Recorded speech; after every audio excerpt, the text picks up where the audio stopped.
പിതാവും പുത്രനും പരിശുദ്ധ റൂഹായുമാകുന്ന സത്യേക ദൈവത്തിൻ്റെ വലിയ തിരുനാമത്തിൽ തനിക്ക് സ്തുതി. എന്നെ കേൾക്കുവാൻ സർവശക്തനായ ദൈവം വീണ്ടും ഇടയാക്കുന്ന എല്ലാ അനുഗ്രഹിക്കപ്പെട്ട പ്രേക്ഷകർക്കും കർത്തൃനാമത്തിൽ എൻ്റെ ഹൃദയംഗമായ സ്നേഹവന്ദനങ്ങൾ. ദൈവഹിതമെങ്കിൽ ഇന്ന് നിങ്ങളോടൊപ്പം പങ്കുവയ്ക്കുവാൻ ഞാൻ ആഗ്രഹിക്കുന്നത് ഭൂമിയിൽ രക്തം, സ്വർഗത്തിൽ കണ്ണുനീർ, യുദ്ധം ചെയ്യുന്ന ലോകത്തോടുള്ള ദൈവത്തിൻ്റെ സമാധാനാഹ്വാനം എന്ന വിഷയത്തെ പറ്റിയാണ്. റഷ്യയും ഉക്രൈനും ഇസ്രയേലും പലസ്തീനും കൂടാതെ പേരുപോലും അറിയപ്പെടാത്ത അനേകം സ്ഥലങ്ങളിലും മനുഷ്യജീവിതങ്ങൾ ഓരോ ദിവസവും പൊലിഞ്ഞുകൊണ്ടിരിക്കുകയാണ്. ഇവ വെറും അക്കങ്ങളല്ല, ദൈവത്തിൻ്റെ സാദൃശ്യത്തിൽ സൃഷ്ടിക്കപ്പെട്ട നമ്മുടെ സഹോദരീ സഹോദരന്മാരാണ്. ഭൂമി നിഷ്കളങ്കരുടെ രക്തം കുടിക്കുന്നുവെന്നും സ്വർഗം ആ രക്തത്തിൻ്റെ നിലവിളി കേൾക്കുന്നുവെന്നും വിശുദ്ധ വേദപുസ്തകം ഉൽപ്പത്തി 4:10 കൂടെ നമ്മോട് പറയുന്നു. യുദ്ധങ്ങൾ ദൈവത്തിൻ്റെ പ്രവൃത്തിയല്ല, മറിച്ച് അവ മനുഷ്യൻ്റെ അഹങ്കാരം, അത്യാഗ്രഹം, ഭയം, കലാപം എന്നിവയുടെ ഫലമാണ്.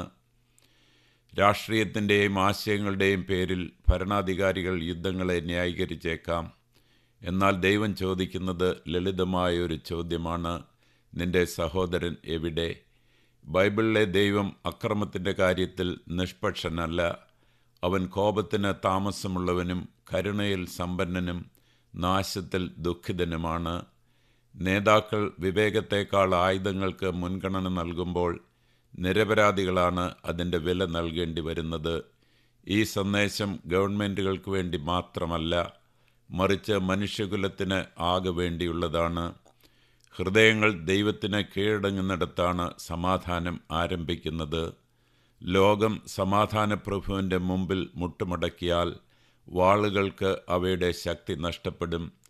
യുദ്ധങ്ങൾ കൊടുമ്പിരിക്കൊള്ളുമ്പോഴും നിരപരാധികളുടെ രക്തം ഭൂമിയിൽ നിന്ന് നിലവിളിക്കുമ്പോഴും ക്രിസ്തു ഇപ്പോഴും ഈ തകർന്ന ലോകത്തിൻ്റെ കിണറ്റിനരികെ നിൽക്കുന്നു. വെള്ളത്തിനല്ല, മറിച്ച് അവൻ്റെ സമാധാനം സ്വീകരിക്കുവാൻ തയ്യാറുള്ള ഹൃദയങ്ങൾക്കായി അവൻ ദാഹിക്കുന്നു. സമാധാനപ്രഭു വെറുപ്പിനാൽ മരിച്ചുകൊണ്ടിരിക്കുന്ന രാഷ്ട്രങ്ങൾക്ക് ജീവജലം വാഗ്ദാനം ചെയ്യുന്നു. കീഴടങ്ങിയ ഹൃദയങ്ങൾക്ക് മാത്രം സുഖപ്പെടുത്തുവാൻ കഴിയുന്ന മുറിവുകൾ വാളുകൾക്ക് സുഖപ്പെടുത്തുവാനാവില്ല എന്ന് അവൻ നമ്മെ ഓർമ്മിപ്പിക്കുന്നു. തിരുവചനങ്ങൾ മത്തായി 5:9. സമാധാനമുണ്ടാക്കുന്നവർ ഭാഗ്യവാന്മാർ. യെശയ്യാവ് 2:4. അവർ തങ്ങളുടെ വാളുകളെ കൊഴുക്കളായും മുറിച്ചു മാറ്റും. സങ്കീർത്തനങ്ങൾ 46:9. അവൻ ഭൂമിയുടെ അറ്റം വരെയും യുദ്ധങ്ങളെ നിർത്തൽ ചെയ്യുന്നു. നമുക്ക് പ്രാർത്ഥിക്കാം. സർവശക്തനായ ദൈവമേ, രക്തം പുരണ്ട ഈ ലോകത്തെ ഞങ്ങൾ അങ്ങയുടെ സന്നിധിയിൽ സമർപ്പിക്കുന്നു. അമ്മമാരുടെയും കുഞ്ഞുങ്ങളുടെയും വിസ്മരിക്കപ്പെട്ടവരുടെയും നിലവിളി അവിടുന്ന് കേൾക്കണമേ. ഭരണാധികാരികളുടെ ഹൃദയങ്ങളെ സ്വർഗീയ ജ്ഞാനത്താൽ സ്പർശിക്കണമേ. യുദ്ധഭേരികൾ നിശബ്ദമാക്കുകയും മനസാക്ഷികളെ ഉണർത്തുകയും ചെയ്യണമേ.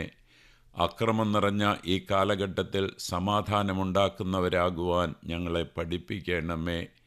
വെറുപ്പ് വാഴുന്നിടത്ത് അങ്ങയുടെ സമാധാനം ഭരണം നടത്തട്ടെ. യേശുക്രിസ്തുവിൻ്റെ നാമത്തിൽ തന്നെ, ആമേൻ. ദൈവമേ, നീ അനുഗ്രഹിക്കുന്നവനും അധികം അനുഗ്രഹമുള്ളവനും ഞങ്ങളെ കാത്തുരക്ഷിക്കുന്നവനുമാകയാൽ സൃഷ്ടിക്കുന്നവനായ ഞങ്ങളുടെ കർത്താവീശു മിശിഹാ, നിനക്ക് ഞങ്ങളുടെ രക്ഷയ്ക്കായി നിന്നെ അയച്ച പിതാവിനും ശുദ്ധമുള്ളതിൻ്റെ റൂഹായിക്കും സ്തുതിയും വന്ദനവും ഇപ്പോഴും എപ്പോഴും എന്നും എന്നേക്കും യോഗ്യമാകുന്നു. ആമേൻ. ജീവൻ്റെ ദൈവം നിങ്ങളുടെ ഹൃദയങ്ങളെ തൻ്റെ സമാധാനത്താൽ നിറയ്ക്കുമാറാകട്ടെ. പരിശുദ്ധാത്മാവ് നിങ്ങളുടെ തിരഞ്ഞെടുപ്പുകളെ സത്യത്തിലേക്കും കൃപയിലേക്കും നയിക്കുമാറാകട്ടെ. വഴിയും സത്യവും ജീവനുമായ യേശു ക്രിസ്തു നിത്യജീവൻ എന്നേക്കുമായി പ്രകാശിക്കുന്നതുവരെ നിങ്ങളിൽ സമൃദ്ധമായി വസിക്കുമാറാകട്ടെ. ആമേൻ. ഞങ്ങൾ നിങ്ങളെ എല്ലാവരെയും സ്നേഹിക്കുന്നു. ദൈവം നിങ്ങളെ എല്ലാവരെയും അനുഗ്രഹിക്കട്ടെ. ആമേൻ.